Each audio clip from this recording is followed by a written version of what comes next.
से जानकारी दे रहे थे तो कांग्रेस में जिन लोगों को टिकट नहीं मिले उन्होंने तोड़फोड़ की है और बगावत की बू भी आ रही है। फिलहाल खबर समाजवादी पार्टी के घोषणा पत्र से जुड़ी हुई। मुलायम सिंह यादव के न आने और मान मनव्वल की खबरों के बीच अखिलेश यादव ने आज अपना घोषणा पत्र जारी कर दिया। इस घोषणा पत्र में अखिलेश ने नए दौर के लिए लैपटॉप से लेकर स्मार्टफोन्स तक का वादा किया। गांवों के लिए 24 घंटे बिजली, गरीब महिलाओं के लिए प्रेशर कुकर देने जैसी योजनाओं को भी प्रमुखता दी। यूपी की समाजवादी सियासत की दो तस्वीरें देखिए। जहां यूपी की सियासत का मामला था, मुलायम पीछे रहे और मंच पर बेटे को बढ़ाया, और जहां पार्टी की बात थी वहां बेटे को आशीर्वाद देने मुख्यालय पहुंच गए। अब खबर तस्वीर से पहले की कहानी से जुड़ी। लाल टोपी के साथ खड़ी डिंपल यादव के साथ अखिलेश यादव ने यूपी के लिए 2017 का चुनावी घोषणा पत्र जारी कर दिया। घोषणा पत्र के भाषण में तय समय से ज्यादा देर हो गई, क्योंकि मंच के पीछे तो मुलायम की बड़ी सी तस्वीर लगी थी, लेकिन कुर्सी खाली रह गई। मुलायम सिंह को मनाने के लिए आजम खान खुद उनके घर गए, लेकिन मुलायम घोषणा पत्र जारी करने तक नहीं पहुंचे। खैर, इंतजार के बाद अखिलेश यादव ने जब घोषणा पत्र के भाषण की शुरुआत की तो पहले निशाने पर बीजेपी थी, फिर मायावती। सोचो, जिन्होंने नारा दिया अच्छे दिन का,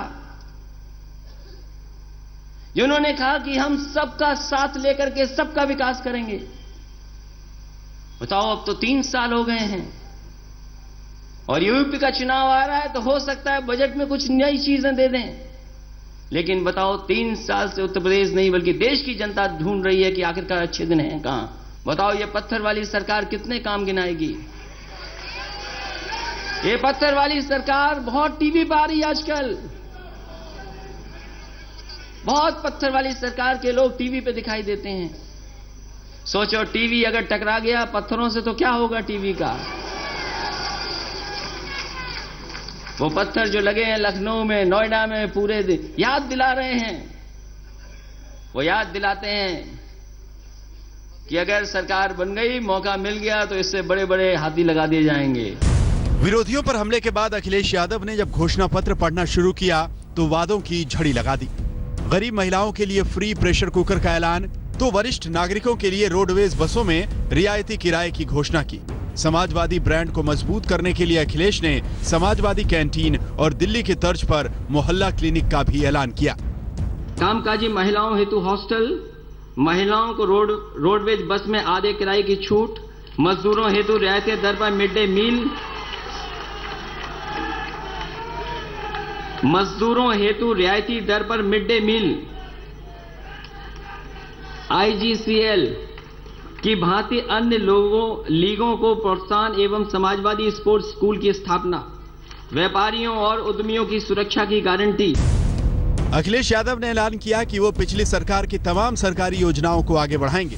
लैपटॉप के बाद अब स्मार्टफोन देने की भी योजना है। 1 करोड़ लोगों को 1000 रुपए पेंशन दिया जाएगा। महिलाओं को रोडवेज का आधा किराया लगेगा।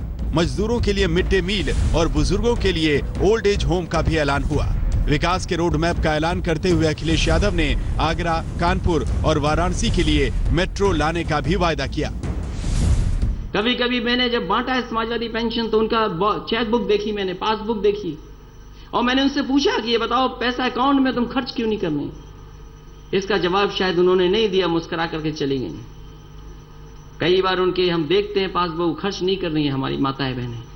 इसलिए आने वाले समय में समाजवादियों ने तय किया है कि 1 करोड़ लोगों को 1000 की मासिक पेंशन देने का काम होगा। अखिलेश यादव के घोषणा पत्र में पहली बार पशुओं के लिए भी एम्बुलेंस की घोषणा की गई। इस योजना के तहत डॉक्टर खुद गांव में बीमार पशु के पास आएंगे। कुल मिलाकर स्मार्टफोन, मेट्रो, एक्सप्रेसवे वाले आधुनिक उत्तर प्रदेश के साथ साथ गांव को 24 घंटे बिजली सप्लाई देने के वादे करके अखिलेश ने हर वर्ग को खुश करने की कोशिश की है। बालकृष्ण, लखनऊ, आज तक। अखिलेश यादव ने अपना घोषणा पत्र समाजवादी पार्टी का जारी कर दिया है। जबरदस्त वादे किए हैं, लेकिन हम 2012 और तब क्या वादे किए थे, अब क्या किए हैं, दोनों आपको बताते हैं। ये देखिए, यहां 2017 और 2012 दोनों के वादे हम आपको दिखा रहे हैं। 2012 में छात्रों को लैपटॉप देने का वादा किया गया था। लैपटॉप के साथ साथ अब स्मार्टफोन देने का वादा भी किया गया, यानी कि एक चीज यहां पर जोड़ दी है अखिलेश यादव ने। गर्भवती महिलाओं के लिए एम्बुलेंस पहले जाती थी, 2012 में यह वादा किया गया था और ये शुरू भी हुई थी। अब गरीब महिलाओं को प्रेशर कुकर, रोडवेज बसों में गरीब महिलाओं के लिए या महिलाओं के लिए आधा किराया लगेगा, ये दूसरा, यानी कि ये नए वादे किए हैं अखिलेश यादव ने। तो पहले सुरक्षा बलों में मुस्लिमों यानी कि मुसलमानों को नौकरी देने का वादा अखिलेश यादव ने किया था 2012 में, और अब स्किल डेवलपमेंट यानी कौशल विकास की बात की कि उन्हें हम स्किल्ड बनाएंगे, उन्हें रोजगार वो कर सकें, अपना इस लायक बनाएंगे। तो ये एक और लोक लुभावन वादा है मुसलमानों को लुभाने के लिए। 35 साल के से ज्यादा के बेरोजगार युवाओं को 2012 में 12,000 रुपए सालाना भत्ते यानी कि 1,000 रुपया हर महीना भत्ता देने का वादा किया गया था और ये वादा पूरा भी किया था। अब 1 करोड़ लोगों को 1,000 रुपए महीना, यानी कि तब बेरोजगारों की तादाद बताई नहीं गई थी और अब संख्या बता दी कि हम 1 करोड़ लोगों को कहेंगे। ये वादा वही है 2012 वाला, लेकिन इसे थोड़ा सा मॉडिफाई करके अखिलेश यादव ने यहां पर अपने इस घोषणा पत्र में आज ये किया है। आगे बढ़ते हैं आइए, और उत्तर प्रदेश के बाद अब खबर पंजाब से, जहां आज बीजेपी ने अपना चुनावी घोषणा पत्र जारी किया। वित्त मंत्री अरुण जेटली ने घोषणा पत्र की शुरुआत जीएसटी और नोटबंदी जैसे मुद्दों से की। पंजाबी बोलते हुए जेटली ने बीजेपी की अकाली सरकार की कामयाबियां गिनाई, गरीबों के लिए मुफ्त प्लॉट और घर का ऐलान किया, महिलाओं के लिए पीएचडी तक मुफ्त शिक्षा की घोषणा की।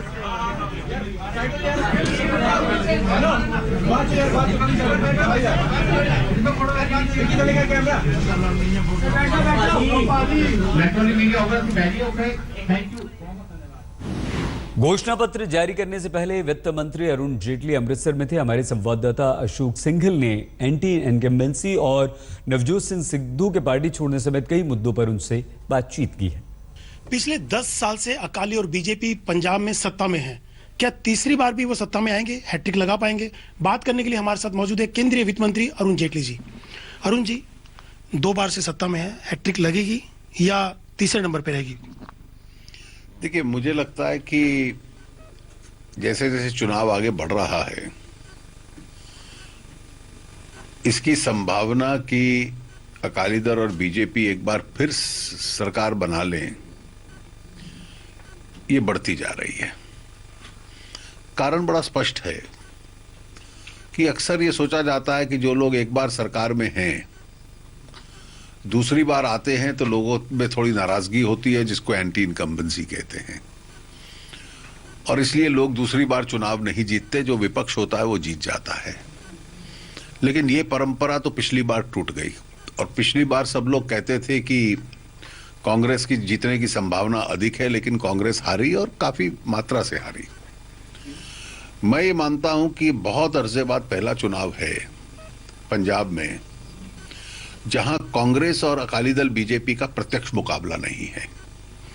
यहां तीसरा, चौथा, पांचवा कई प्रकार के कैंडिडेट। केजरीवाल के आने से फायदा है आपको यहाँ पे मुकाबले में? मैं फायदा नुकसान तो बाद में पता चलेगा, लेकिन हमारा विरोधी वोट जो है वो कई खेमों में बट रहा है, ये बिल्कुल स्पष्ट है, और एक स्वाभाविक लाभ हमें मिलता है। पिछले 5-6 वर्षों में पंजाब सरकार के विकास कार्य बहुत अच्छे भी हुए हैं, और अभी हम अमृतसर में बैठे हैं, पूरा शहर के अंदर खूब सुधार हुआ है। केंद्र सरकार की, प्रधानमंत्री जी की यहां अच्छी छवि है। कांग्रेस पूरे देश भर में नीचे की तरफ जा रही है। जब ये संभावनाएं बढ़ती हैं तो स्वाभाविक है कि चुनाव में जीतने की संभावना भी अपने आप में बढ़ती है।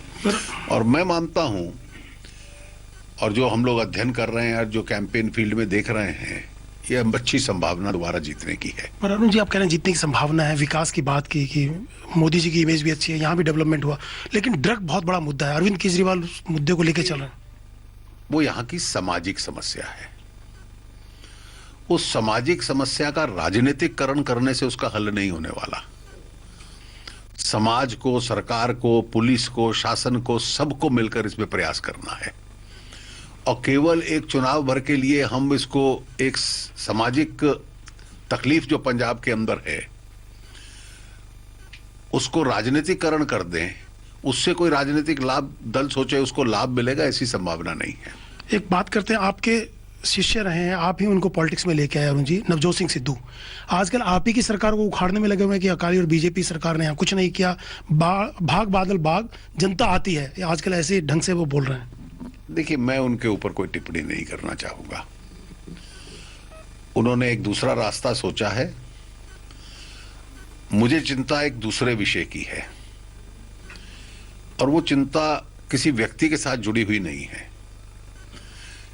अक्सर राजनीति में राजनीतिक कार्यकर्ता आते थे, फिर एक सोच बनी कि जो समाज के अन्य वर्गों में जिन लोगों ने कुछ अचीव किया है वो लोग भी राजनीति में आए और कई लोग आए। जब इस प्रकार के लोग दल बदल करते हैं और राजनीति में अपना स्वार्थ बनाने के लिए एक तरह से बार्गेनिंग काउंटर राजनीति को बना लेते हैं, तो एक प्रश्न जो एक सामान्य उठता है कि क्या ये नॉन आइडियोलॉजिकल पॉलिटिक्स करने वाले, क्या देश इन पे कभी विश्वास कर सकता है या निर्भर हो सकता है?